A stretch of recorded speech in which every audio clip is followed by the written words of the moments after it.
A total of 259 rhino have been poached for their horn in South Africa in the first 6 months of 2022.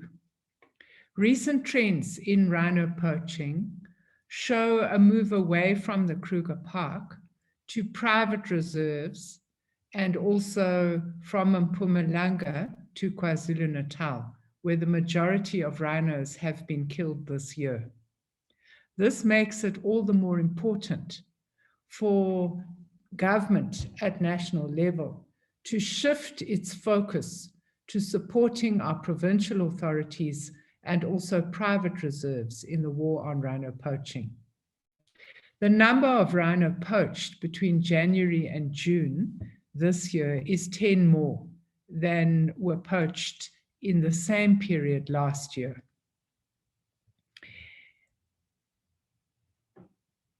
What we know is of the 210 that were killed on state property, 49 were killed in privately owned parks. In the state properties, the areas that have been hardest hit is KwaZulu-Natal, which has recorded a loss of 133 rhino in the first 6 months of this year. This is unfortunately triple the number killed in the same period last year. The demand for rhino horn remains a constant threat to our rhino population as crime syndicates continue to operate within our borders. The number of successful arrests and prosecutions recorded over the past 6 months can be attributed to the successful collaboration between law enforcement agencies, which include the South African Police Services, the Green Scorpions, customs officials, the National Prosecuting Authority, and our own Fusion Center. Partnerships between the public and private sector remain key to combating wildlife trafficking. In addition to work being undertaken within the 7 integrated wildlife zones, the partnership now also includes the finance and transport sector, as well as transit and use-it countries in Southeast Asia, especially the People's Republic of China, Malaysia, and Vietnam. Between January and June, 69 people were arrested in connection with rhino poaching and rhino horn trafficking. Of these, 13 were arrested within the Kruger Park itself. As a result of the ongoing work of integrated enforcement teams at OR Tambo International Airport, 4 alleged rhino horn traffickers were arrested between January and June this year for trying to smuggle 56 pieces of rhino horn out of the country. In one instance, cooperation between the Hawks, Malaysia, and Qatar authorities led to the arrest of another alleged rhino horn trafficker and his haul of rhino horn pieces at Doha Airport in Qatar. This arrest demonstrates the success of country-to-country cooperation in combating wildlife trafficking at an international level. Now, the Hawks are also working with the US Fish and Wildlife Service in an investigation arising from the discovery in June of a suspected parcel at FedEx that was destined for the United States. The parcel contained 8 kilograms of rhino horn that was concealed as a wooden art piece. A number of search and seizure operations that took place countrywide, with the Hawks arresting 1 suspect and confiscating 29 rhino horn during an operation at a storage and packaging facility in Bedfordview, where rhino horns were being prepared and packed for the illegal markets in Southeast Asia.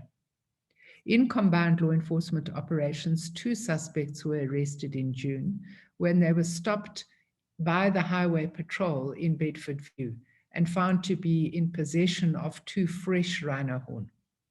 2 suspects, one an ex-Ezemvelo KZN Parks Ranger, were arrested earlier this month after their vehicle was searched, and again 2 fresh rhino horn were seized. One of the accused had previously been arrested for possession of rhino horn at the Kruger National Park. On the 23rd of April, 2022, an integrated operation was conducted to address money laundering and corruption linked to rhino horn trafficking activities within the Kruger Park. Various search and seizure warrants were authorized and executed at multiple premises in and around the park with the aim of effectively dismantling the operations of some of the main targets. A multidimensional team led by the Hawks with the support of the Kruger National Park and Stock Theft and Endangered Species Unit in Skukuza was assembled, and premises in both Limpopo and Mpumalanga were searched during the operations. 3 suspects were arrested, which included 2 Kruger National Park field rangers. The arrests and the success of this operation had a significant impact on rhino poaching activities in Kruger and has sent out a strong message that corrupt and illegal activities will not be tolerated. One of the rangers was dismissed during a hearing on the 21st of July this year. The other ranger's disciplinary hearing is ongoing, the court processes. In total, 51 cases in which 51 people were convicted have been finalized. The heaviest sentence handed down was 34 years imprisonment, while 2 Mpumalanga men were sentenced to 28 years behind bars for killing rhino and being in possession of illegal firearms and ammunition. In the Skukuza court, 2 Mozambican nationals were convicted for poaching, possession of unlawful firearms and ammunition, and being in the country illegally. They were sentenced to 18 years imprisonment. In another matter, 2 more Mozambican citizens were convicted of poaching 2 rhino in Kruger, possession of unlawful firearms and ammunition, and were each sentenced to 19 years imprisonment. In addition, 3 South Africans were sentenced on charges of rhino poaching in Kruger and firearm-related charges and given an effect of 24 years in jail. The Global Money Laundering and Terrorist Financing Watchdog, the Financial Action Task Force, has completed an assessment in 2019 of the threats posed to South Africa and the effort being made to fight these crimes. During this process, the contribution of wildlife trafficking to the generation of proceeds of crime was found to pose a medium security risk to the country. Responding to the recommendations of this study, the National Prosecuting Authority obtained its first conviction on standalone charges in terms of Section 6 of the Prevention of Organized Crime or Money Laundering Act. In this matter, the individual was accused of laundering the money earned from, amongst other things, buying rhino horn through a casino. Ping Wu was sentenced to 5 years imprisonment. The success of this prosecution demonstrates the importance of the government's integrated approach to combating rhino horn trafficking, with increased focus on targeting the financial crimes involved. We are expecting that this approach will yield further successes in the near future. Last week, to mark World Ranger Day, I paid special tribute to field and game rangers working in conservation areas countrywide for their continued commitment to protecting South Africa's iconic species.